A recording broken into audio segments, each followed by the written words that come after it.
Welcome to Wisdom for the Present, where we take ancient truth and bring it into clear, modern understanding. This episode uses AI-generated narration based on human-researched and written material. I'm really excited for this one. Yeah, so am I. So I want you to imagine something for a second.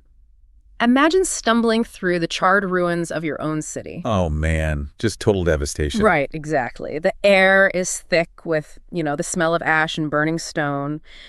Your central place of worship, which is like the absolute focal point of your culture and your identity, is just completely gone. Demolished, yeah. Your political leaders are either dead or they're enslaved. You have no standing army, right, no economic leverage at all, and absolutely no way to fight back against literally the greatest military superpower the world has ever seen. It's a terrifying scenario. It really is. You are standing in the wreckage of the year 70 AD, right after the Roman Empire has just utterly destroyed Jerusalem. Yeah, it's hard to even fathom that level of trauma. Right. So in that moment of just total mind-bending devastation, how do you survive? And I don't just mean physically. Right. How do you survive psychologically? Exactly. How do you convince your people that you are actually, well, not entirely defeated? Which seems impossible when everything around you is ash. It does. But today, we are opening this. It's essentially a 2,000-year-old survival guide written specifically for that exact kind of world-shattering trauma. Yeah. And it's an incredible text. We are taking a really immersive deep dive into the ancient text known as Two Esdras, and we're focusing specifically on chapters 11 through 16 today. Which are, they are wild chapters. So wild. It is packed with this bizarre, almost psychedelic imagery, geopolitical code, and these really profound philosophical questions about, what it means to live under corrupt systems without losing your soul. It really is probably one of the most intense, visceral pieces of ancient literature you can find anywhere. And I think our goal today is to act as thoughtful guides through this material for you. We aren't here to just read off historical timelines, right? Oh, definitely not. No one wants just a dry history lecture. Exactly, or get lost in the academic weeds of ancient mythology just for the sake of trivia. We really want to help you extract the practical wisdom here. Yeah, the real-world application. Right, the moral insight from these highly symbolic visions. Because, even though this was written 2 millennia ago, the human experiences it addresses are incredibly relevant. Almost uncomfortably relevant. Right. Systemic corruption, ideological warfare, information overload, economic anxiety. These are exactly what we are dealing with right now. Yeah, we are absolutely dealing with all of that today. But before we go any further, I do need to ask for some definitions. Yeah. Because we are using terms that might not be familiar to everyone listening. I know Two Esdras is classified as an apocryphal text. Right, the Apocrypha. Yeah, so what exactly does that mean? Why isn't this just sitting in a standard, everyday Bible? That is the perfect place to start, actually. So the word apocrypha, it literally comes from a Greek word meaning hidden things. Hidden things, okay. Yeah, and in the context of biblical literature, the apocrypha refers to this specific collection of ancient books. They were written mostly during the centuries between the Old and New Testaments. So like a bridge between the two. Exactly. Roughly between 400 BC and the 1st century AD, plus, some texts written shortly after that. Okay. And these books were highly influential. They were widely read by Jewish communities in antiquity and then later by early Christian communities, too. So people knew them. They were popular. Oh, definitely. But then when the official canons, the finalized, authorized lists of scripture were being debated and locked down centuries later, these books fell into a sort of gray area. Like they didn't make the final cut. Well, it depends on who you ask. They were often included in early Greek translations of the scriptures, like the Septuagint. But eventually, they were excluded from the Hebrew Bible canon. And later on, during the Protestant Reformation, they were either moved to a separate section in the back or just removed entirely from many Protestant Bibles. But they are still around in some traditions, right? Oh, yeah. They remain fully in Catholic and Orthodox canons. Okay, that makes sense. So when we call Two Esdras apocryphal, we basically mean it's a text that exists on the edges of the traditional Western canon. Right. It was deeply respected, widely circulated, but just categorized as, hidden or secondary by certain major religious traditions. Got it. It's like the expanded universe material. That's a great way to put it. But, there's another structural element here that completely fascinates me. You look at chapters 11 through 16, and you've pointed out in our research that this isn't just, it's not one guy sitting down in a room writing a continuous novel. No, not at all. It's a patchwork. Yeah, a total patchwork. And understanding how it was built totally changes how you read it. Two Esdras as a whole, and specifically the chapters we are looking at today, is what scholars call a composite text. Meaning it's a compilation of different stuff. Exactly. So the core of the book, which includes the first visions we're going to discuss, was likely written in the late 1st century, around 90 to 100 AD. Right, so that's right in the long shadow of that destruction of Jerusalem we talked about. Yes, right after 70 AD. Yeah. But here's the crazy part. The final 2 chapters we are going to look at today, chapters 15 and 16, were written much, much later. Like how much later? Scholars trace those chapters to roughly 240 to 270 AD. Wait, okay, so we're talking about a nearly 200-year gap between the middle of the book and the end of the book. Yep, almost 2 centuries. How does that even happen physically? I mean, why would a writer in the middle of the 3rd century decide to attach their brand new writing to a document from the 1st century? It comes down to how ancient authority and manuscript preservation actually worked. Right, because they didn't have printing presses. Exactly. In the ancient world, you didn't just, publish a book under your own name and expect people to care. No one's buying the new bestseller by Marcus from accounting. Right. If you had a profound prophetic message for your generation, the most effective way to ensure people actually read it and took it seriously was to attribute it to an ancient revered figure. Ah, okay. And in this case, that figure is Ezra. Yes, Ezra the scribe from the 5th century BC. This whole practice is called pseudepigraphy. Pseudepigraphy, that's a great word. Yeah, false attribution, basically. And physically, the way texts were transmitted meant that later editors, they're called redactors, would literally just copy the older revered text onto a new scroll or codex. Right. And as they were copying, they would seamlessly weave in the new material at the end. Just stack it right on there. But why? Weren't they worried about, forging something? Well, they didn't see it as a malicious forgery. They did this because they genuinely believed the spiritual truths of the older text were entirely applicable to their current crisis. Like a living document. Exactly. A living, breathing tradition of wisdom. They looked at those visions from 90 AD about the Roman Empire, and then they looked out the window and saw their own empire crumbling in 270 AD. And they basically said, hey, the story isn't over yet. Right. Ezra's vision applies to us right now, and here's the next chapter. Man, that drastically changes how we should approach the text. It's not just a single diary entry frozen in time. No, it's a multi-generational dialogue about survival. I love that. A dialogue about survival, which actually brings us perfectly to the first major set of imagery we really need to tackle today. Let's do it. So let's dive into section 1, the eagle and the lion, which covers chapters 11 and 12. This is where things get really intense. Yeah, the text just drops us right into what is known as the 5th vision of the book. The author says, I saw a dream, and behold, there came up from the sea an eagle. But not a normal eagle. No, not at all. No. This is a deeply unnatural, completely terrifying creature. It has 12 feathered wings and 3 heads. Yeah, 3 heads that's monstrous. And it spreads its wings over the entire earth. But then it gets weirder. Out of its main feathers grow 8 other contrary feathers, like these little mutant wings that just sprout up. Right, contrary wings. And the text really goes out of its way to emphasize the sheer suffocating scale of this beast. It says, this eagle put the whole earth in fear. It rules with much oppression. Absolute dominance. Right, and there's this one chilling line that really stuck with me. No one speaks against it. Not one single creature upon the earth. The silence of the oppressed. Exactly. The power is so absolute, so monolithic, that even the voice of the eagle, it doesn't come from its heads, but from the midst of its body. Which is such a creepy detail. It is. It's this terrifying, rumbling broadcast from the core of the machine. And as the vision progresses, the wings take turns ruling and then vanishing. Right. They rise and fall. And the heads devour the smaller wings. It's just a picture of internal chaos masked by this absolute external dominance. Yeah, it's a nightmare. But then suddenly the vision pivots. Out of the woods, a roaring lion emerges.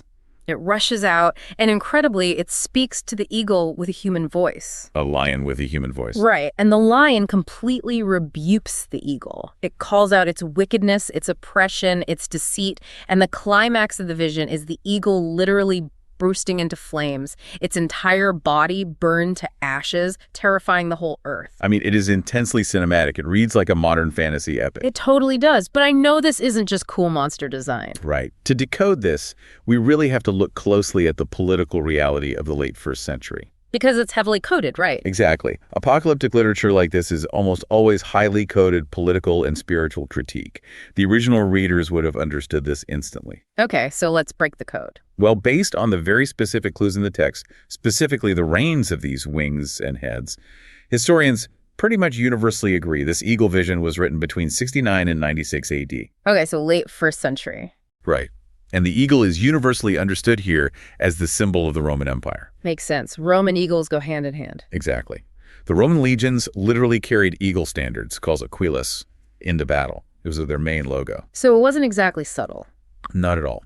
When a Jewish author in 90 AD writes about a terrifying eagle rising from the sea to oppress the earth, every single reader knew exactly who that was. Okay, but what about the specific anatomy of the eagle? Like the wings, the little contrary feathers, the 3 heads. What is the author actually describing there? It's essentially a timeline. A timeline, like of rulers. Exactly.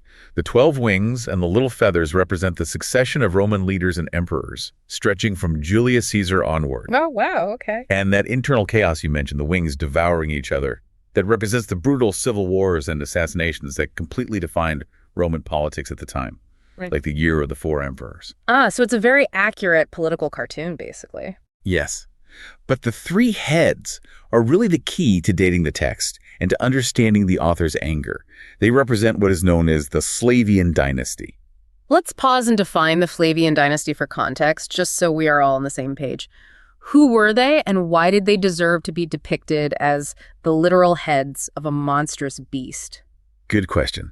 So the Flavians were a family of emperors, specifically Vespasian and his 2 sons, Titus and Domitian. Vespasian, Titus, and Domitian. Okay. They ruled Rome from 69 to 96 AD. And for the Jewish people, this specific dynasty was, it was the source of their ultimate trauma. Because of the war. Exactly. Vespasian was the general who began the brutal suppression of the Jewish revolt in Judea. He started it, and then his son Titus was the one who actually commanded the legions that laid siege to Jerusalem. Oh, man. So Titus is the one who finished it? Yes. He starved the population, breached the walls, and burned the Second Temple to the ground in 70 AD. Yeah. So when the author describes these 3 heads devouring everything, they aren't speaking abstractly. They are writing about the specific men who slaughtered their families. The actual men who destroyed their ancient heritage. Right. And then those same men went back and paraded the sacred spoils of the temple through the streets of Rome as a victory lap. That is just, it's sickening when you put it in that context. It really is. But then the lion emerges in the vision, and the text explicitly tells us in chapter 12 that the lion represents a transcendental Messiah, the anointed one. The savior figure. Right. But notice how the lion operates here. It doesn't just bite the eagle's heads off in some monster movie brawl. No, it doesn't fight physically at first. Right. The lion's primary weapon is a legal and moral indictment. It judges the empire. Yes, it speaks. It speaks. It explicitly reproves the eagle for afflicting the meek, hurting the peaceable, and destroying the dwellings of those who brought forth fruit.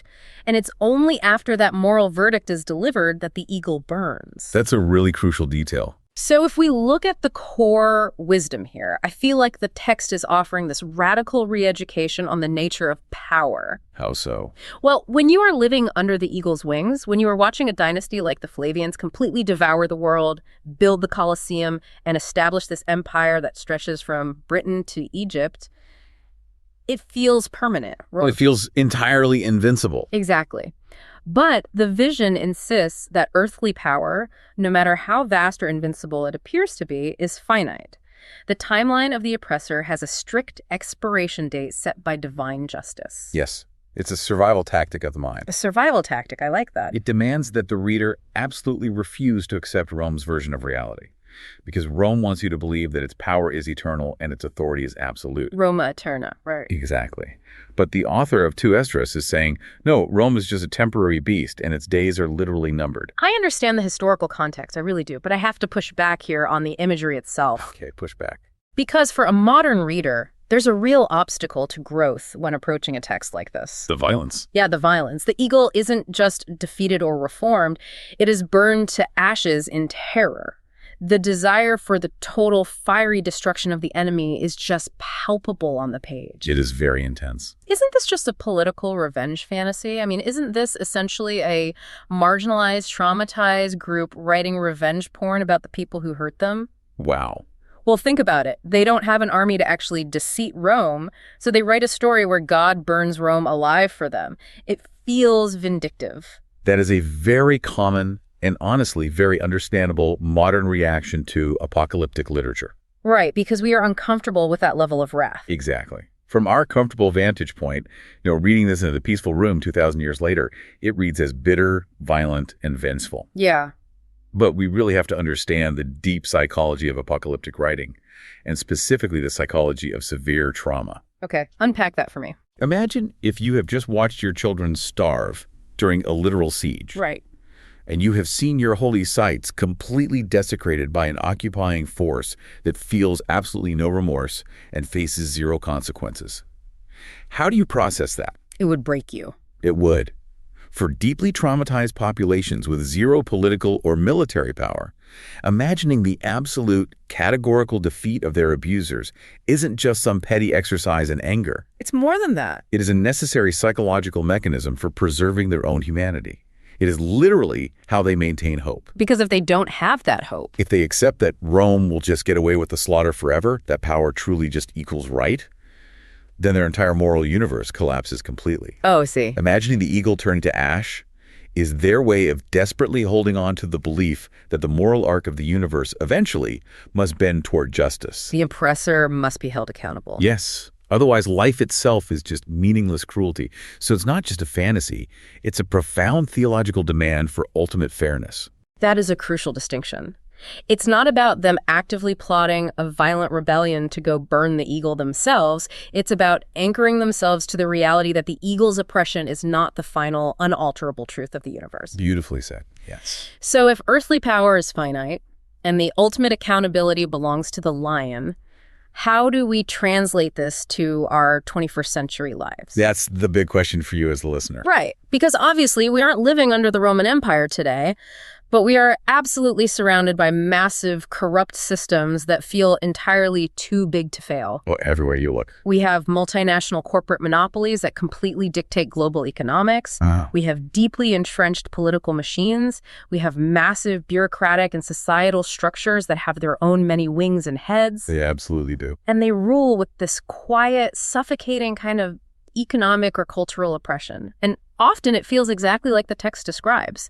No one can speak against them without being professionally or socially crushed. Right, the eagle changes its feathers, but the beast of systemic oppression is always present in human history. So what's the move? So the practical application here is to really ask yourself, when you feel overwhelmed by the eagles of today, the systemic injustices, or the massive bureaucratic machines that just seem invincible, how do you actually react? Do you just give up? Exactly. Do you succumb to despair, assuming they will just rule forever? Or do you compromise your own ethics to try and become a little wing on the beast just to survive? Oh, that's a tough question. Selling out to join the eagle. Right. But the text is inviting you to cultivate what we could call the lion's perspective. The lion's perspective. I like that. It means looking at a corrupt system, fully recognizing its massive power, but absolutely refusing to grant it ultimate authority over your soul. It's an internal defiance. Yes. It means advocating for the meek and the peaceable, which are the exact people the text says the eagle hurts, with this quiet confidence that the current corrupt system has an expiration date. So you don't have to win today, you just have to speak the truth. Exactly. Your job isn't necessarily to tear the whole system down single-handedly. Your job is to roar with the truth, to call out the deceit, and to refuse to let the eagle dictate your morality. Roar with the truth. I think that is an incredibly empowering mindset for you to take into your week. It really is. But it does raise a massive logistical question for me. What's that? Well, if you recognize the eagle as evil, but picking up physical swords against Rome is what got Jerusalem burned to the ground in the first place, how do you actually fight back? You can't out-violence Rome. Exactly. You can't out-violence the eagle. The authors had to conceptualize a completely different physics of power. They did. And that leads us perfectly into section 2 of our deep dive, The Man from the Sea and the Power of the Word, which covers chapter 13. The imagery in this chapter is some of my favorite in all of ancient literature. It gets even more surreal here. So chapter 13 details the sixth vision. The author dreams of a violent wind arising from the sea, and it's stirring up all the waves. Total chaos. Right. And out of the midst of this chaotic sea, a man arises. He flies up and graves for himself a massive mountain carved without hands, which the text later identifies as Mount Zion. Okay, so he's on the high ground. Yep. But suddenly, an innumerable multitude of men gathers from the four winds of heaven to fight him. They are coming to subdue him. A massive army. When I first read this, my brain immediately mapped it onto the climax of a modern action movie. Oh, totally. Like Avengers Endgame or something. Yes. You have the lone glowing hero on a mountaintop, completely surrounded by an infinite aggressive army. The tension is built for this massive, bloody, physical battle. But that's not what happens. No. The text delivers this profound twist. Listen to how verse 9 describes it. And lo, as he saw the violence of the multitude that came, he neither lifted up his hand, nor held sword, nor any instrument of war. No weapons at all. None. Instead, he sends out of his mouth a blast of fire. Out of his lips comes a flaming breath, and out of his tongue he casts sparks and tempests. Just from his mouth. Right. And this storm of fire hits the multitude, and instantly, this massive aggressive army is burned up.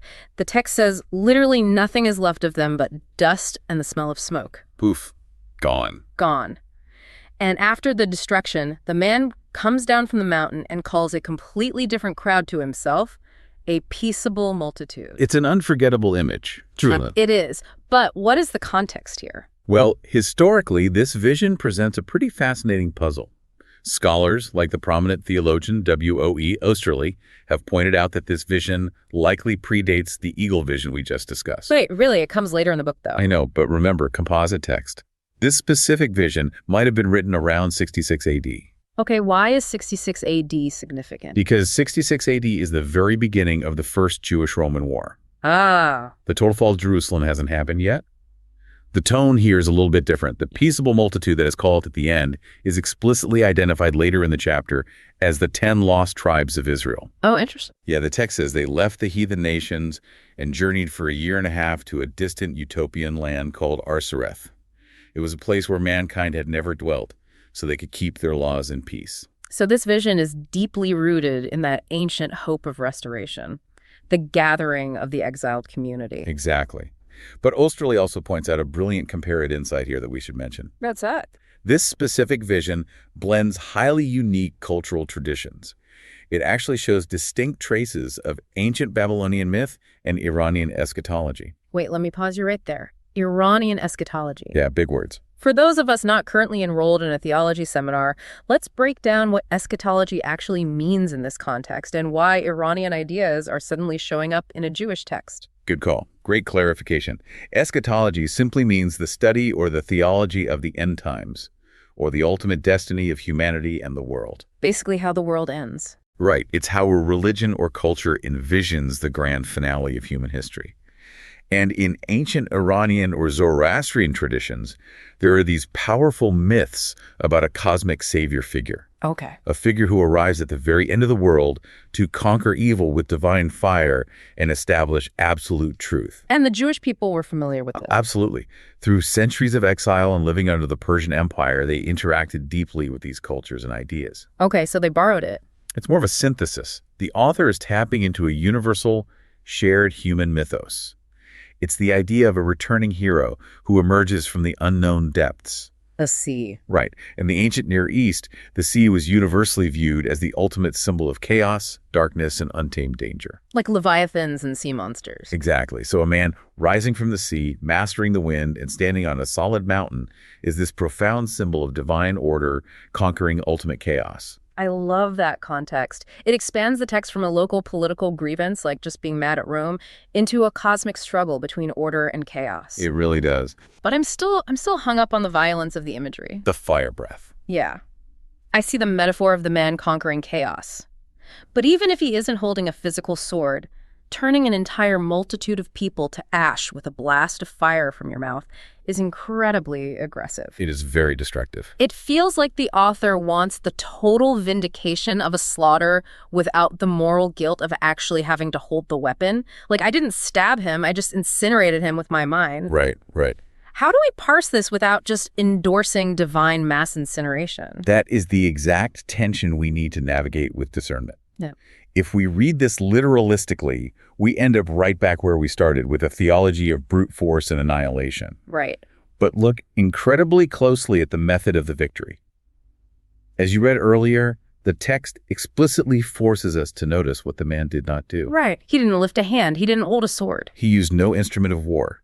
The fire exclusively comes from his mouth, his lips, and his tongue. In ancient apocalyptic and prophetic literature, fire from the mouth is not like a literal laser beam. It is a highly established metaphor for the breath of truth. The breath of truth. Yes, it is the raw power of the word. Think about what is happening conceptually here. The multitude comes with physical weapons, brute force, and the aggression of the world. They are using the eagle's tactics. Exactly. They're relying on the physics of the eagle. But the man from the sea defeats them entirely through the piercing, undeniable, illuminating power of ultimate reality. Wow. The profound, enduring wisdom here is that true, divine authority doesn't actually require a sword. When absolute truth is fully spoken, the lies, the grandstanding, and the aggressive illusions of the multitude simply disintegrate. They turn to ash. Right, because they had no substance to begin with. That reframes it entirely for me. It's not that the truth is acting as a magical flamethrower. It's that the multitude's power was an illusion, and truth just exposes it as dust. Exactly. The conflict isn't between two competing armies. It's between reality and deceit. Let's translate this to our modern lives, because this is unbelievably relevant. Oh, it really is. We live in an era defined by intense, constant ideological conflict. We have literal warfare, yes, but for most of us, the battleground is cultural, social, and interpersonal. It's on our phones every day. Yes. We deal constantly with what feels like an innumerable multitude, whether that is an online mob, a completely toxic corporate culture, or deeply polarized political factions. The multitude is loud. So loud. And when that multitude gathers to subdue us, our immediate, deeply ingrained human instinct is to pick up a sword. We want to match aggression with aggression. Fight fire with fire, as they say. Right. We want to out-yell the mob, out-manipulate our rivals, or just match their hostility blow for blow. Because that is exactly how the world tells us power works. If they bring a sword, you bring a bigger sword. If they tweet something vicious, you quote tweet them with something even more destructive. We've all been there. But the text is challenging you with a radically different physics of power. The practical question for you to reflect on right now is this. Think of a specific heated conflict in your life. Like an argument with a coworker or a family member. Yeah. It could be a dispute at work, a painful rift in your family, or a societal issue you are furiously passionate about. How are you actually fighting that battle? That's a convicting question. Are you fighting it on the multitude's terms? Are you using anxiety, aggression, snark, and manipulation to fight back? Ouch. Or, and this is the hard part, are you willing to stand on your mountain, absolutely refuse to lift a sword, and speak calmly from a grounded place of unshakable truth? Just trusting the truth to do the work. Right. The hardest discipline in a screaming, polarized world is to trust that truth, spoken clearly and without matching the world's physical or emotional aggression, actually has the power to clear the smoke. The hardest discipline in a screaming world is to trust the truth.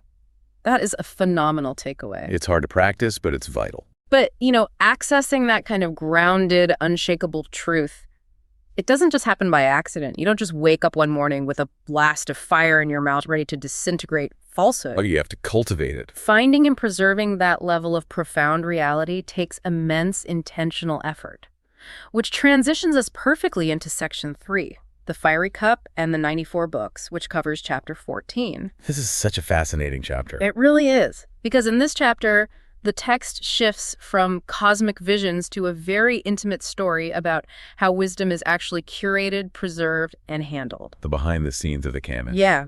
The imagery here is just as vivid, but much more mystical.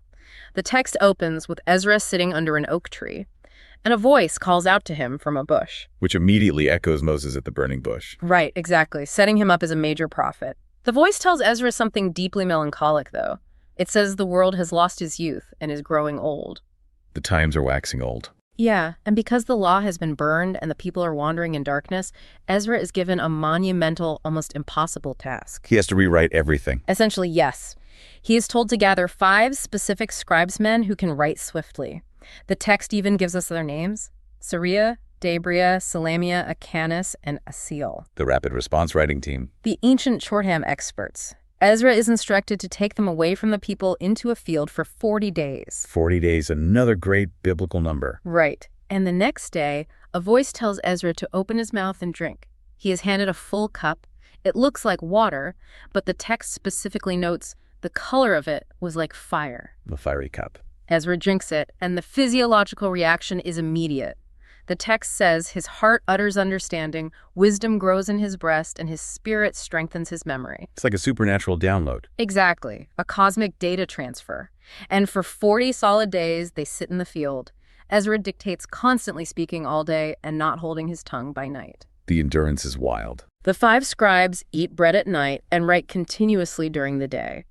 And at the end of the 40 days, they have produced a massive library of wisdom. Depending on which translation you read, it's either 94 or 204 books. It is a beautiful, deeply mystical depiction of divine inspiration. But also it highlights the intense physical labor of preserving knowledge. Yeah, that was a lot of writing. But let's anchor this in the historical context again, because it really explains why this specific story was so vital to the original readers. Okay, when was this part written? This section was likely written around 100 to 120 AD. Okay, so a few decades after the destruction of the temple. Right. And what was the central crisis for the Jewish community at that exact moment? As we mentioned, the temple, the absolute center of their religious universe, was gone. So they couldn't do sacrifices anymore. Exactly. Before 70 AD, Judaism was heavily centered around temple sacrifice and the priesthood. Without the temple, the religion had to undergo a massive existential pivot. It had to become a religion centered around the book. Yes, around the text. So during this period, there was a massive urgent effort among rabbis and scholars to formalize their canonical scriptures. To write down the oral traditions before they were forgotten. Right, to save the wisdom before it was totally lost to the chaos of the Roman world.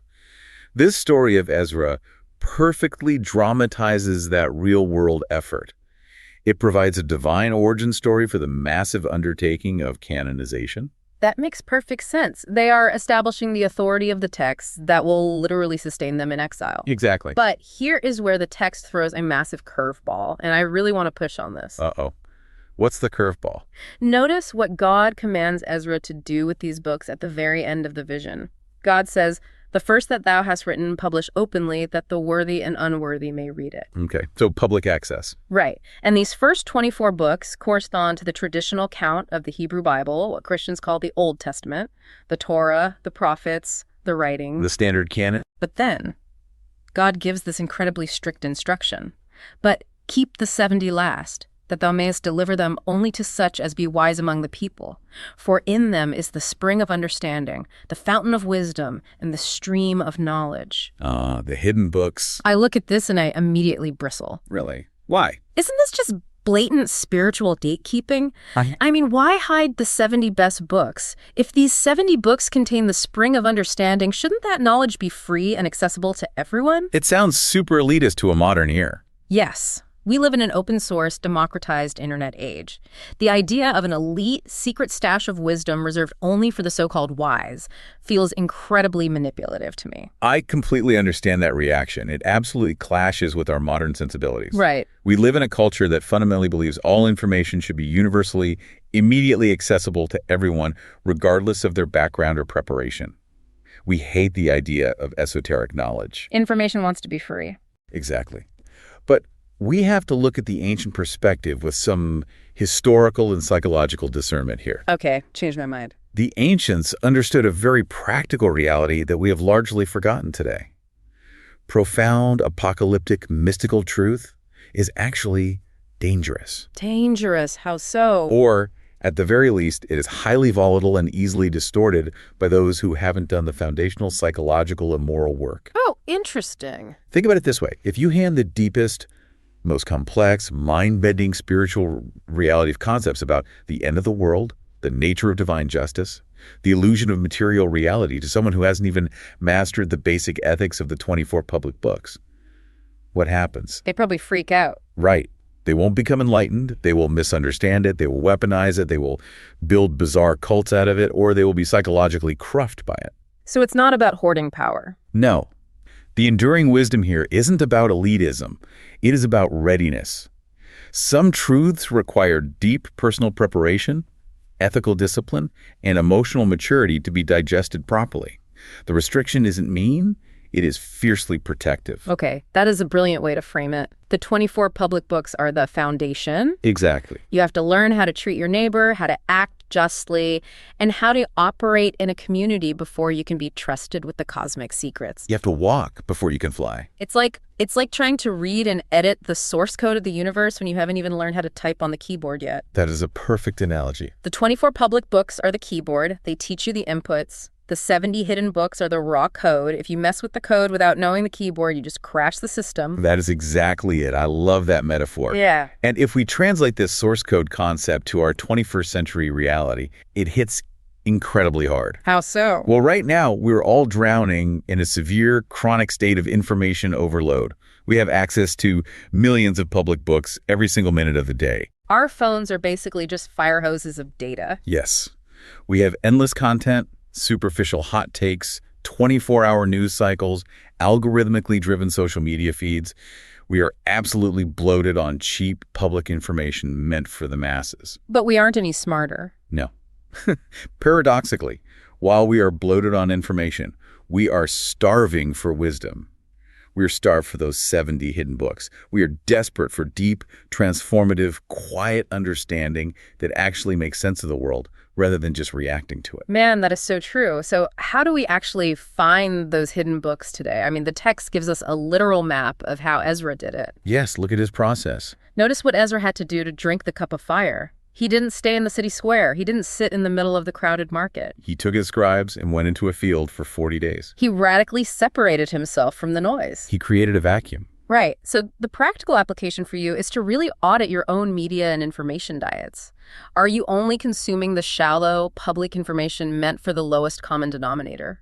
Because if you are, you will only ever have a shallow, panicked understanding of the world. Exactly. You have to step away from the crowd. You have to ask yourself, what is my personal cup of fire and what is my field? Oh, I like that. What is my field? The challenge for you this week is to identify one specific practice that helps you access deeper understanding away from the noise. Like what? It could be dedicating 1 hour a day to deep, undistracted reading of difficult texts. It could be a rigorous practice of meditation or prayer. Or just taking a walk without your AirPods in. Exactly. It could be as simple as taking solitary walks in nature, intentionally leaving your phone at home.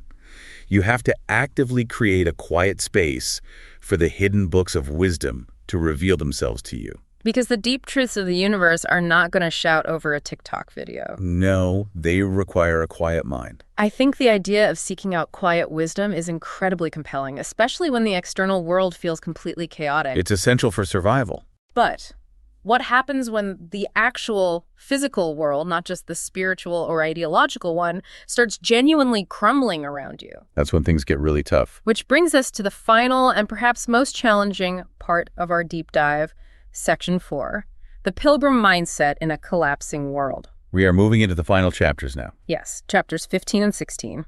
As we mentioned at the beginning, scholars refer to these final two chapters as the Esdras, and the tone shifts dramatically here. It's like a different book entirely. The esoteric mysticism of Ezra in the field is just gone. The imagery takes a dark, intense, incredibly grounded turn. These two chapters are essentially a continuous barrage of terrifying global denunciations. It's pure apocalypse. The author writes vividly about plagues, famine, massive wealth destruction, and death. He describes invading armies with these bizarre, terrifying metaphors. He calls them dragons of Arabia. Dragons of Arabia. And he describes the Carmanians raging in wrath like wild boars of the wood. There are descriptions of fire, hail, flying swords, and great cities being utterly broken down. It's a vision of total societal collapse. There is one verse that really paints a picture of absolute desolation. It talks about a time when a man shall desire simply to see another human being and hear his voice, because the cities have become so completely empty. Everyone's gone. It describes people fleeing and hiding in the clefts of the rocks. It is absolute, unmitigated disaster. Now, the historical context here is absolutely vital. Otherwise, this just reads like the deranged rantings of a doomsday prepper. Right, like a sci-fi dystopia. Remember, these chapters were added independently to the original text much later, roughly around 240 to 270 AD. Almost 200 years later. Right. We need to look at what was happening in the Roman Empire during those specific decades. Historians refer to this period as the crisis of the 3rd century. It's capitalized for a reason. It was a period of massive, terrifying, multi-layered instability. It wasn't just one bad emperor. The empire was physically tearing itself apart. You had constant civil war. Like warlords fighting each other? Yes. In one 50-year period, there were over 25 different men who claimed the title of emperor, and almost all of them were assassinated. 25 emperors in 50 years. That's insane. And on top of the political chaos, the economy completely collapsed. There was widespread hyperinflation because the emperors kept devaluing the currency to pay their armies. Trade routes broke down entirely. So no one has money, no one has food. And if that wasn't enough, a massive pandemic swept through the empire, known as the Plague of Cyprian. A plague, too. At its height, historians estimate it was killing upwards of 5,000 people a day in Rome alone. Plus, minority religious groups were being brutally scapegoated and persecuted. Okay, so when the author is writing about cities being empty, wild boars in the woods, and massive plagues, they aren't just making up scary apocalyptic metaphors. Not at all. They are engaging in ancient doom scrolling. They are looking out their window, reading the news of their day, and watching the actual physical crumbling of the world they live in. Precisely. The invincible eagle from chapter 11 is now eating itself alive. Wow. But amidst all this intense doom, there is a core piece of wisdom that completely stopped me in my tracks. What verse? Because the author doesn't just describe the terror, he tells the reader exactly how to behave in the middle of it. In chapter 16, around verse 40, the text delivers this fascinating paradoxical directive. Okay, let's hear it. It says, "O my people, hear my word. Make you ready to thy battle, and in those evils be even as pilgrims upon the earth." Be as pilgrim. Yes. It then gives a highly specific list of how to conduct your daily life. "He that selleth, let him be as he that fleeth away, and he that buyeth, as one that will lose. He that occupieth merchandise, as he that hath no profit by it. And he that buildeth, as he that shall not dwell therein." It even goes so far as to say that those who marry should act as though they will get no children. It is a radical, almost shocking philosophy of detachment. It really is. And if we translate this to our 21st century reality, it speaks directly to our modern condition. How? Well, obviously, we aren't dealing with the exact crisis of the 3rd century. But we absolutely live in an era defined by deep economic anxiety, political instability, and what sociologists are now calling a permacrisis. Permacrisis. I've heard that word. It's this exhausting feeling of jumping from one global emergency, pandemic, or economic crash to the next without any time to recover. Yeah, that feels very accurate to the last few years. Right. And the profound question the text is asking is, how do you live a meaningful, sane life when everything around you feels fragile and uncertain? Right. The text argues that the only way to survive a collapsing or even just a highly unstable system is to forcefully stop attaching your soul to the outcomes within that system. You must be a pilgrim. Be a pilgrim. Think about what a pilgrim is. A pilgrim is someone who is just passing through. They might stay in a hotel, they might enjoy the food, they might interact with the locals, but they don't buy new drapes for the hotel room. Right, they aren't settling down. They don't treat the temporary shelter as their permanent identity. I see the logic, I really do, but I have to be completely honest here. My pushback on this is incredibly strong. Okay, let's hear the pushback. Build a house as if you won't live in it. Occupy merchandise as if you get no profit.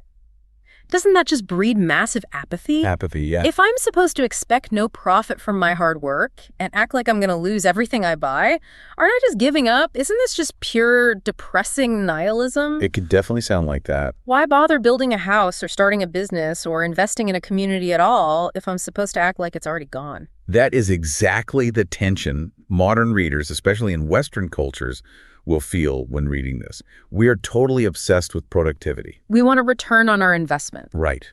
We are obsessed with building legacy, with securing our future through investments, real estate, and career milestones. Our entire culture tells us that our worth is tied to what we can permanently secure. Exactly. To us, this kind of detachment sounds indistinguishable from surrender or apathy. But we really have to look deeper. This is not nihilism. It is a brilliant psychological and spiritual survival mechanism. Yeah. Look closely at the verbs the author uses. The text isn't telling you to stop building. It doesn't say don't build. That's true. It explicitly says he that buildeth and he that occupieth merchandise. You are still actively doing the actions of life. You're still building the house. You are still running the business. So what are you dropping? What it is demanding you drop is your attachment to the outcome. The attachment. Yes. If your entire core identity, your sense of worth, your peace of mind, and your emotional stability are entirely tied up in your house, your bank account, or your societal status, you are incredibly fragile. Because it can all be taken away. Exactly. Because when the dragons of Arabia or their modern equivalents, a sudden market crash, unexpected layoffs, a global pandemic, or a massive cultural shift disrupt those things, your soul will be crushed right along with your portfolio. Being a pilgrim means you fully engage with the world. You do your work with excellence, but you absolutely refuse to let the world own you. You hold your possessions, your 5-year plans, and your status with an open hand, recognizing that they were always temporary to begin with. You engage with the world, but you absolutely refuse to let the world own you. That entirely changes the feeling of the text for me. It's liberating, right? It really is. It shifts it from depressing apathy to incredible freedom. If I'm truly just a pilgrim, then a market crash or a career setback doesn't destroy my fundamental identity. Exactly. It's an inconvenience on the journey, not the end of the world. It takes the existential terror out of reading the headlines. That's the pilgrim mindset. So here's the practical how-to for you to implement this week. Take a hard, honest look at your attachments. Look at your career trajectory, your financial investments, the reputation you were trying to build, or, the specific 5-year plan you have mapped out. We all have one. We do. Ask yourself, if those things were entirely disrupted tomorrow, if the market shifted or the opportunity just vanished, would your core identity survive? Or would you feel entirely destroyed? It's a tough mirror to look into. It is. We want you to practice the pilgrim mindset this week. Identify one specific material outcome or future plan that you have been deeply stressing over. Just let it go. Mentally loosen your grip on it. Remind yourself, I am building this house, but my soul does not reside in this building. I am working this job, but my worth as a human being is not determined by this profit margin. Right. I am a pilgrim, and this is just the road. That is a powerful practice. And if we zoom out and bring this entire deep dive together, we can really see a remarkable, cohesive journey in these ancient, complex texts. A total survival guide. Truly. We started in chapters 11 and 12 by recognizing the temporary nature of massive oppressive systems with the vision of the eagle. We learned that the power of the oppressor is finite and that ultimate justice is assured. Earthly power has an expiration date. Exactly. Then, in chapter 13 with the man from the sea, we learned that the way to overcome the aggression of the world isn't with physical swords or matching hate with hate, but with the unshakable breath of truth. The power of the word. Right. And to actually find and wield that truth. We learned from Ezra and the 94 books in chapter 14 that we must intentionally curate our knowledge. We have to step away from the shallow public noise to create space for hidden, profound wisdom. Getting away into the field. And finally, in chapters 15 and 16, we learned that as we walk through a world that often feels like it's economically or politically falling apart, we must cultivate the radical detachment of a pilgrim, holding our earthly lives loosely so our spirits remain completely free. It truly is a complete survival guide for the human soul, spanning centuries of profound insight. It's been an incredible journey through this text. As we wrap up, I want to leave you with one final provocative thought to mull over as you go about your day. We've talked extensively about acting like a pilgrim, about walking through the empires of today with open hands and radical detachment. But a pilgrim isn't just a random wanderer. A wanderer has no direction. A pilgrim is someone who is on a very specific journey to a sacred site. They have a destination. Exactly. So ask yourself, if you are a pilgrim passing through the chaotic empires of today, What is the ultimate destination you are actually walking toward? That's the real question. That's the heart of this section. This is wisdom for the present, where understanding leads to clarity, and clarity shapes how we see and live. We'll see you in the next episode.